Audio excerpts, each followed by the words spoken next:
Om Swastiastu.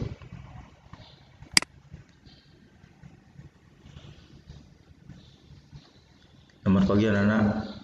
Kita ketemu kembali dalam pembelajaran IPA.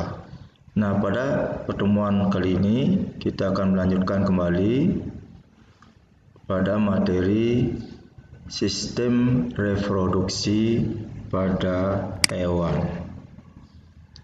Sistem reproduksi pada hewan.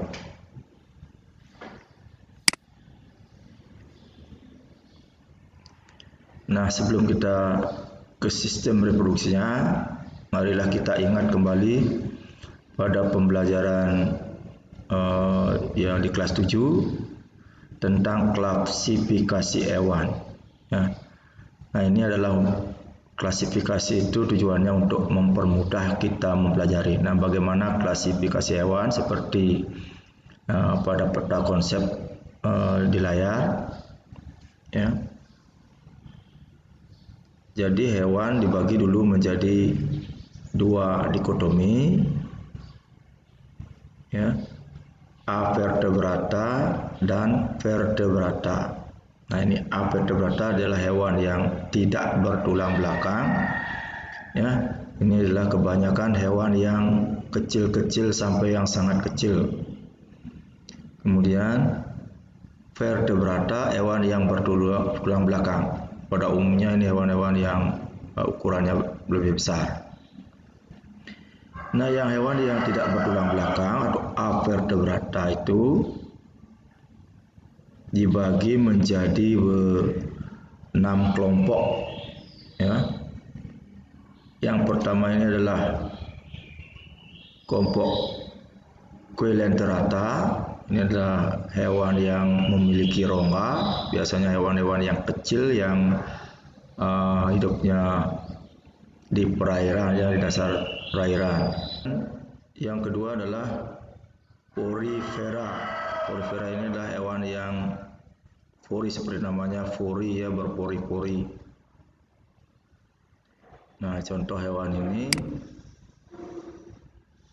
sama juga hewan yang kebanyakan hidup di dasar laut, ya, seperti teripang, ya. Nah, kemudian yang ketiga ada kelompok Echinodermata. Nah, ini hewan yang berkulit duri. Nah, contohnya ya landak laut, bintang laut, ya. Keempat, Molluska. Ini hewan dikenal dengan hewan yang lunak, ya. Jenis-jenisnya siput, ya, siput, keong, kerang, ada lintah dan sebagainya. Kemudian Permes. Permen ini semua jenis cacing, ya, mulai cacing mati, cacing tanah, termasuk lintah di sini, ya, lintah dan sebagainya. Kemudian yang terakhir adalah Arthropoda. Arthropoda ini dikenal dengan hewan yang memiliki tubuh yang berbuku-buku atau berwas-was. Nah, di sini semuanya contohnya sejenis serangga. Apakah belalang, capung, termasuk udang, kepiting, semut, jangkrik, dan sebagainya. Nah, ini yang paling banyak, ini Arthropoda.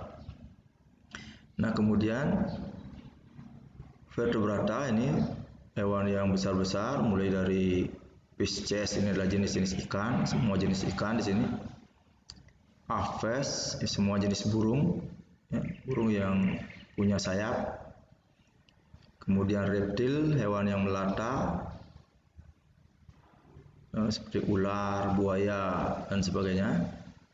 Amfibi, hewan yang hidup di luar tempat. Kemudian yang terakhir mamalia. Ini mamalia, hewan yang menyusui, ya.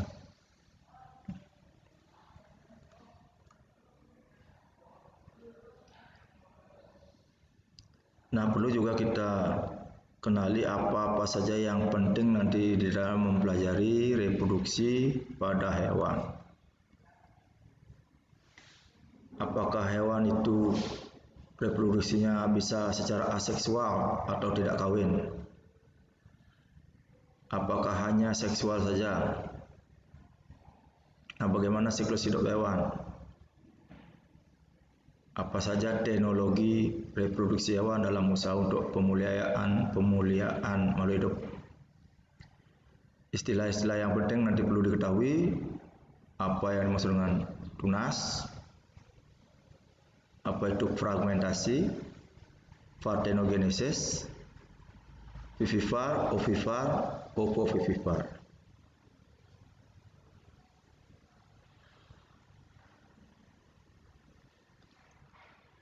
Nah, ternyata pada hewan itu bisa juga melakukan reproduksi secara aseksual atau vegetatif atau secara tidak kawin. Nah, ini khususnya adalah hewan-hewan yang kecil-kecil. Nah, contohnya adalah pada hidra, spesies hidra. Nah, di mana pada hidra ini dia kan bisa berkembang biak dengan menggunakan tunas, ya.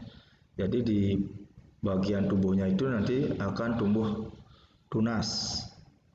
Nah, setelah dewasa, tunas ini akan melepas, menjadilah dia anakan dan berkembang menjadi hidra yang dewasa. Contoh lainnya adalah ubur-ubur, ya. Ubur-ubur juga melakukan reproduksi secara aseksual.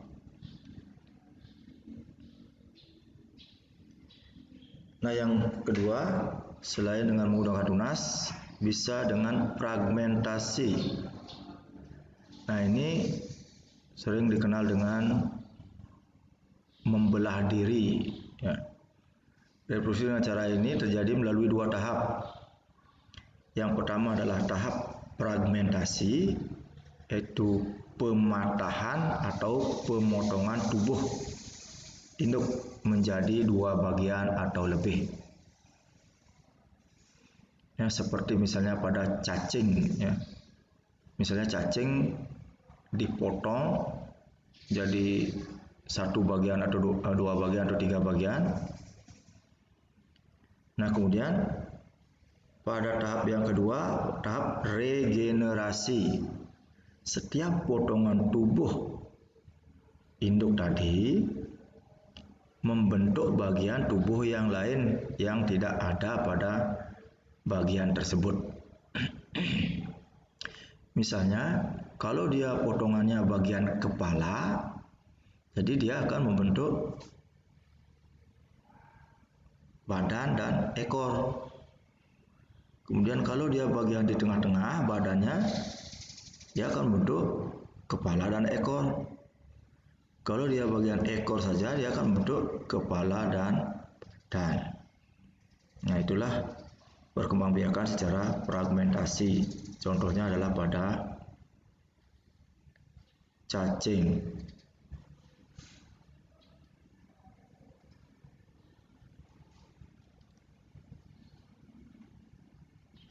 Nah, Anda bisa perhatikan di buku paket sudah ada pada tabel ayo kita diskusikan.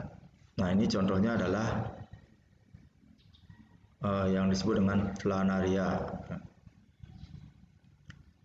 Nah, anak-anak bisa nanti diisi lengkapi tabel itu apa yang akan terjadi apabila planaria ini dipotong pada bagian tubuh seperti gambar.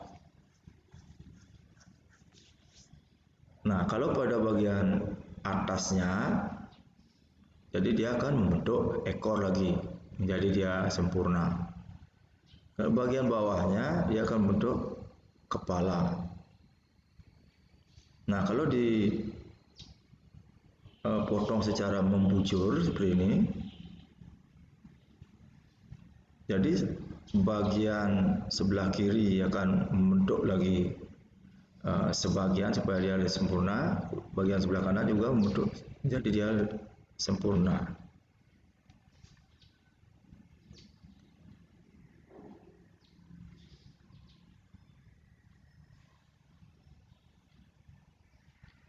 Nah, kalau dia di sayat seperti ini, nah bisa juga cacing planaria itu kan menjadi dia memiliki 2 buah kepala. Ya. Demikian juga kalau dipotong ekornya, disayat ekornya, maka ekornya akan menjadi 2 dan seterusnya.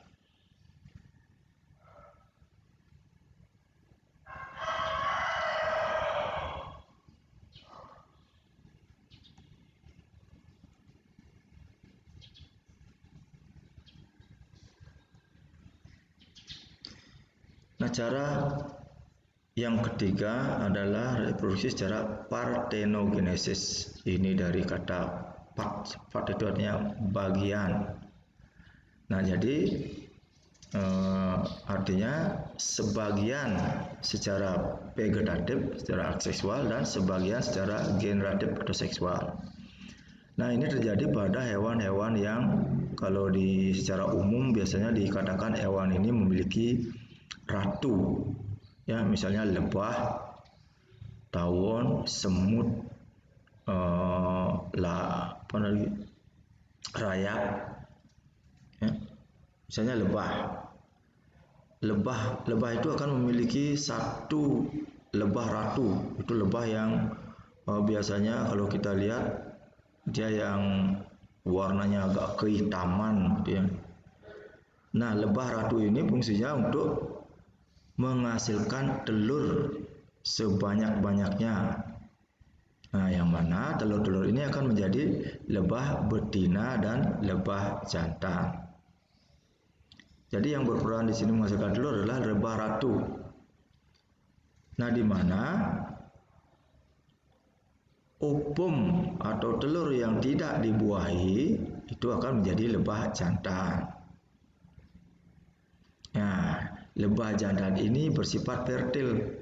Dia bisa melakukan pembuahan. Ya, dia bisa melakukan pembuahan.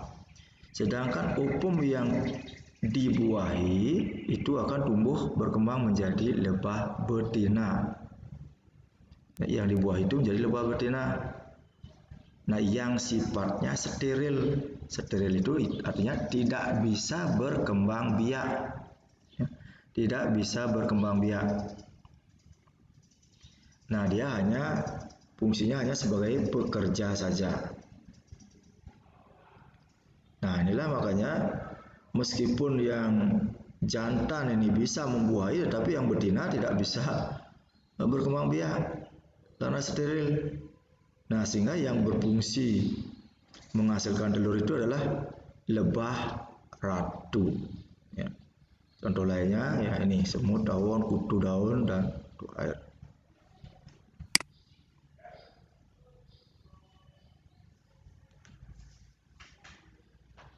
Reproduksi secara seksual pada hewan. Nah, ini sudah sering anak-anak pelajari. Kata seksual itu berarti dicirikan oleh terjadinya fertilisasi atau pembuahan, bertemunya antara sel sperma dengan sel telur. Nah, dalam hal ini, dalam hal hewan, pembuahan atau fertilisasi itu bisa terjadi di 2 tempat. Bisa terjadi di internal atau fertilisasi internal di dalam tubuh induknya, bisa juga terjadi fertilisasi eksternal di luar tubuh dari induknya.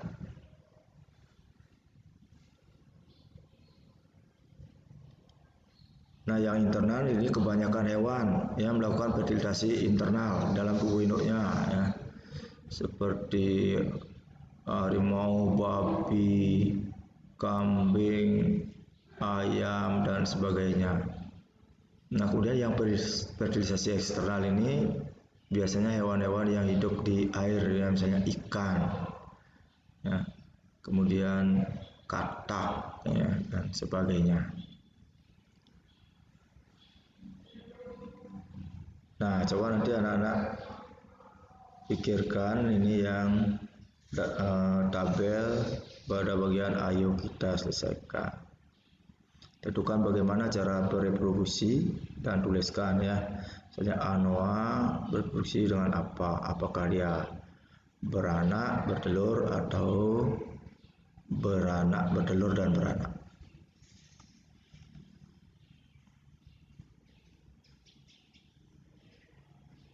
Nah, nanti silakan cari hewan-hewan apa saja yang berkembang biaknya secara beranak, apa saja yang bertelur, apa saja yang bertelur dan beranak.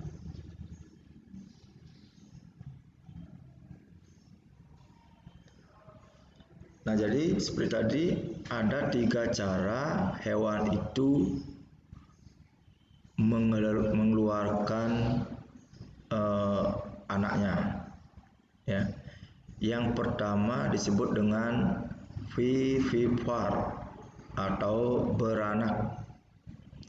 Nah, dalam hal ini embrio daripada hewan itu berkembang pada rahim induknya.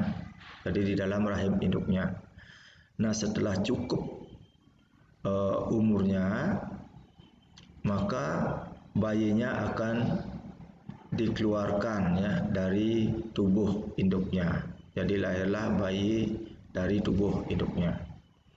Nah, contohnya ini adalah anjing, kucing, babi, kuda, harimau, sapi dan sebagainya.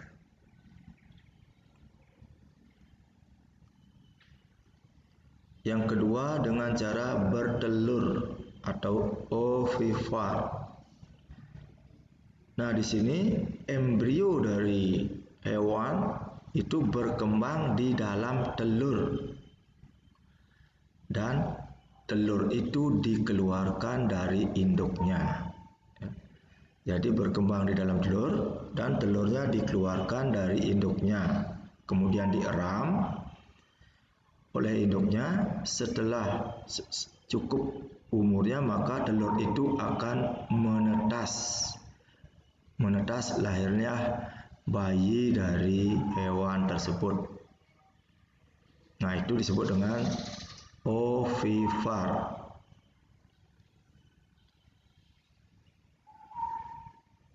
Nah, berbicara masalah telur, kalian tentu sudah pernah melihat ya, bahkan makan telur setiap hari mungkin ya. Nah, apa sebenarnya telur itu? Ya. Nah, itu tidak lain adalah embrio ya, embrio daripada hewan yang dapat menetas jika dierami atau mendapat perlakuan yang seolah-olah dierami. Nah, dan apa saja bagian-bagian yang terdapat pada sebuah telur. Nah, silakan anak-anak nanti dibaca di buku paket atau pada LKS. Nah, inilah bagian-bagian dari telur. Ini ada ya membran luar, ada cangkang telur ya, ada rongga udara, telur,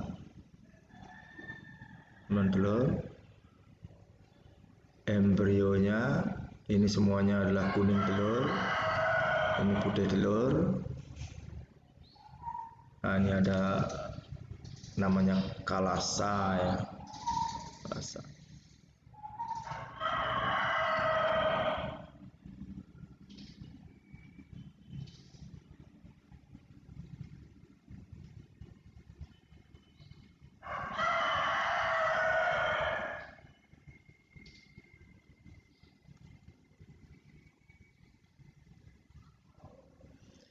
Nah, di samping kedua cara tadi, ada juga yang ketiga yaitu gabungan antara bertelur dan beranak yang disebut dengan ovovivipar.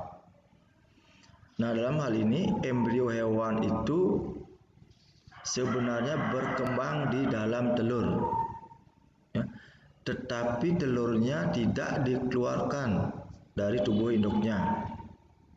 Jadi telurnya tetap berada di dalam tubuh induknya. Nah, setelah nanti cukup umurnya, maka telur itu akan menetas di dalam tubuh induknya dan kemudian baru dilahirkan berupa bayi hewan tersebut. Nah, ini yang dikatakan sebagai ovovivipar. Contoh dari hewan yang berkembang biak secara ovovivipar itu adalah kadal, dan ada beberapa jenis ular ya. Yang artinya tidak semua ular melakukan ovovivipar ya.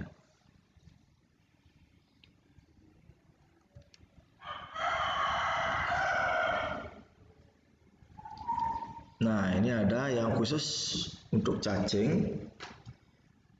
Cacing dikatakan dia bersifat hermafrodit, artinya dalam satu tubuh cacing itu dia memiliki dua alat kelamin jantan dan kelamin betina. Meskipun demikian, dia tidak bisa melakukan reproduksi sendiri. Dia juga harus mencari pasangannya untuk melakukan reproduksi. Nah, kenapa begitu? Silakan anak-anak cari nanti jawabannya.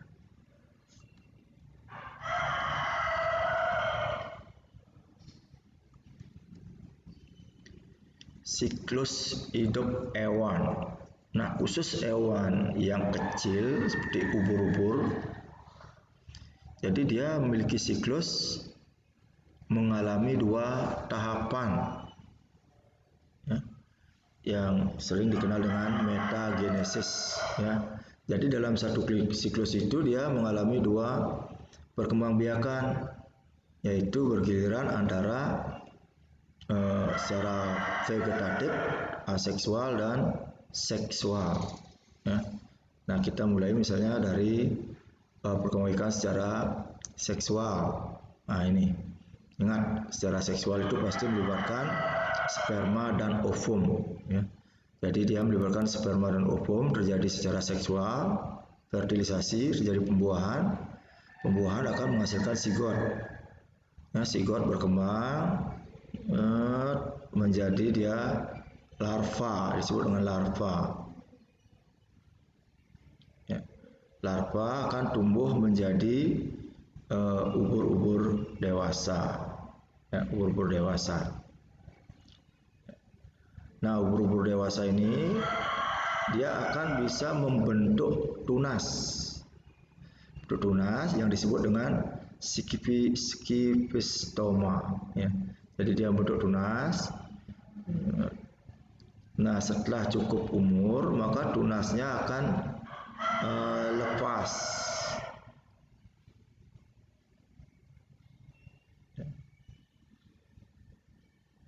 Bentuk tunas yang disebut dengan polip ya, polip.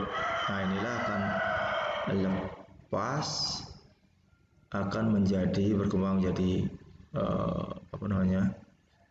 ubur-ubur dewasa atau medusa. Nah, inilah siklus hidup daripada ubur-ubur.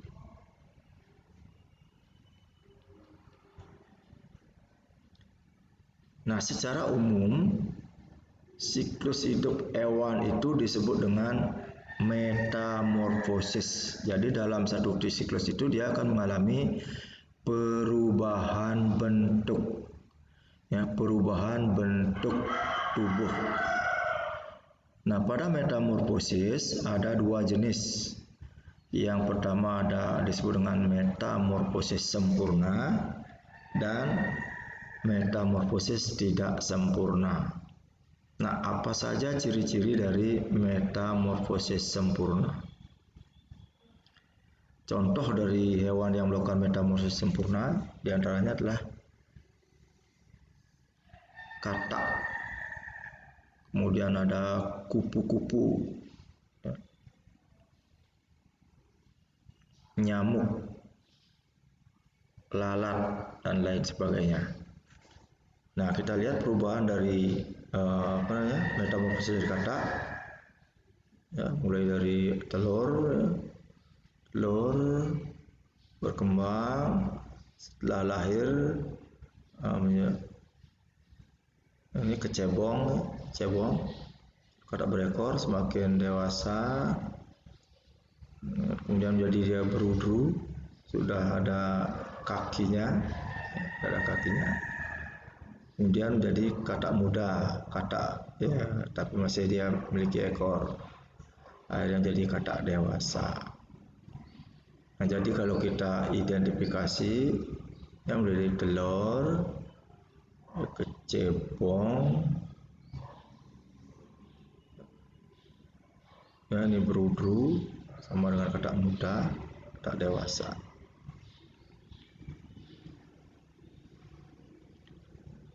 Nah, kalau metamorfosis kupu-kupu, ya mulai dari sini, telur, kemudian berkembang menjadi larva, ya, ulat ini larva, membentuk kepompong atau pupa. Nah, baru dia akan berkembang jadi kupu dewasa.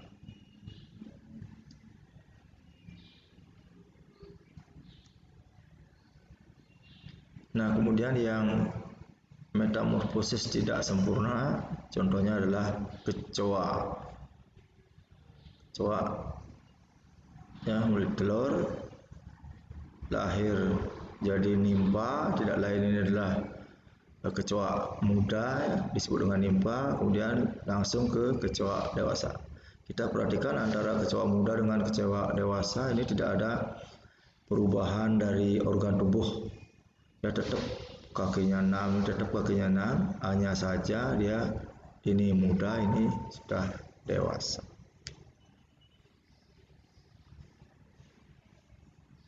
Nah, nanti anak-anak silakan bagaimana caranya membedakan apa perbedaan antara metamorfosis sempurna dengan metamorfosis tidak sempurna.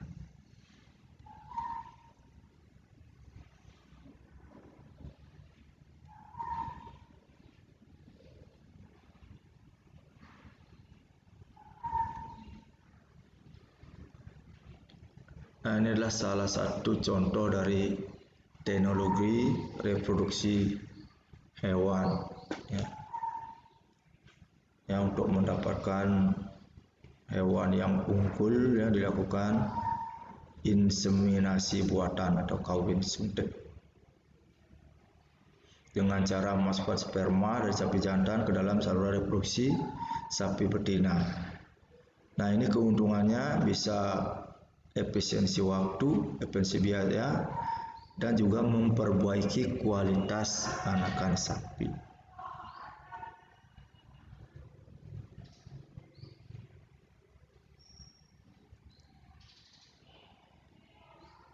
Kelangsungan hidup hewan dan tumbuhan. Nah, ingat anak-anak, setiap makhluk hidup itu pasti berusaha untuk mempertahankan kelangsungan hidupnya. Dan demikian juga hewan dan tumbuhan, dia berusaha untuk melestarikan kehidupannya.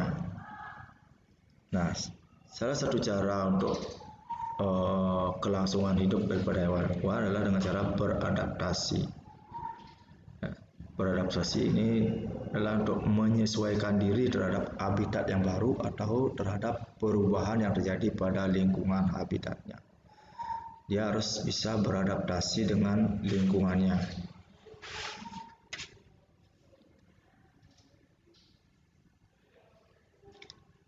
Nah, adaptasi pada hewan pertama bisa beradaptasi untuk memperoleh energi. Nah, karena setiap hewan itu memiliki cara atau kemampuan yang berbeda-beda di dalam memperoleh makanan. Dan demikian dengan juga cara memakan atau mencerna makanannya. Ya, ada yang misalnya dengan cara memangsa, ada dengan cara mengunyah. Ya, berdasarkan jenis makanannya, hewan dibagi menjadi herbivora. Nah, ini yang pada umumnya memakan tanaman, karnivora, makan hewan, dan omnivora, yang makan segala.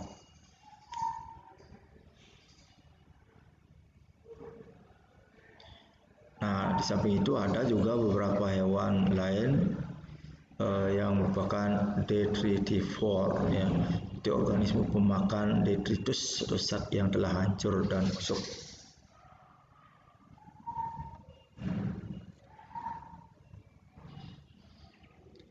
Yang kedua, bisa adaptasi fisik. Bentuk fisik yang memungkinkan mereka terhindar dari predator.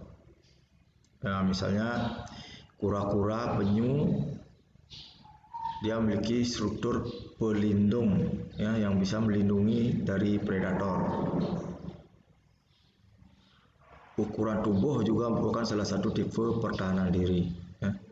Jadi semakin besar ukuran tubuhnya, maka dia akan lebih kuat mempertahankan dirinya dari pemangsa.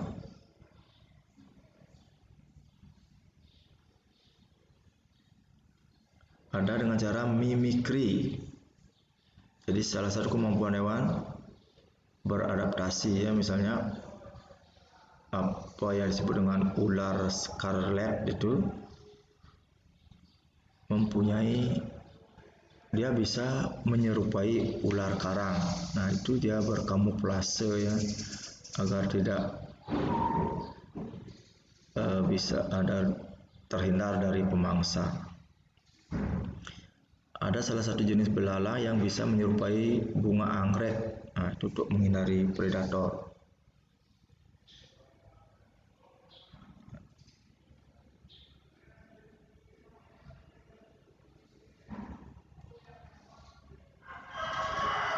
Yang ketiga, adaptasi tingkah laku. Beberapa semut dan kumbang, dia akan mengeluarkan cairan yang berbau tidak enak, ya, itu supaya terhindar dari predator. Cumi-cumi dan gurita, ya, dia akan bisa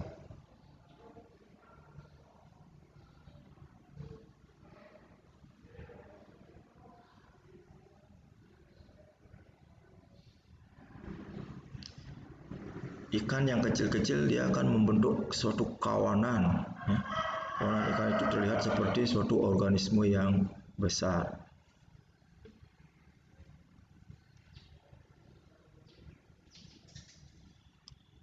Nah, kemudian kalau adaptasi pada tumbuhan, misalnya perlindungan dan penyokong.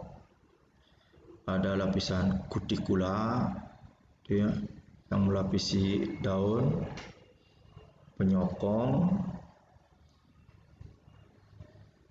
Selulosa memberikan bentuk dan kekuatan pada tanaman.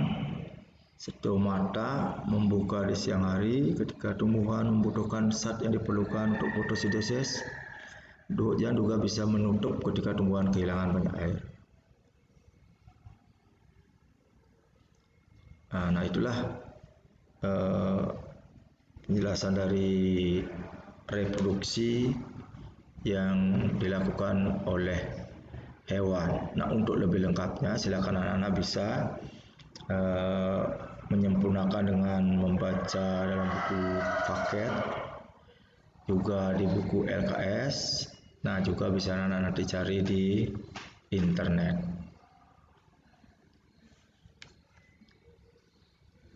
Nah, materi ini Pak akhiri dengan para Santi.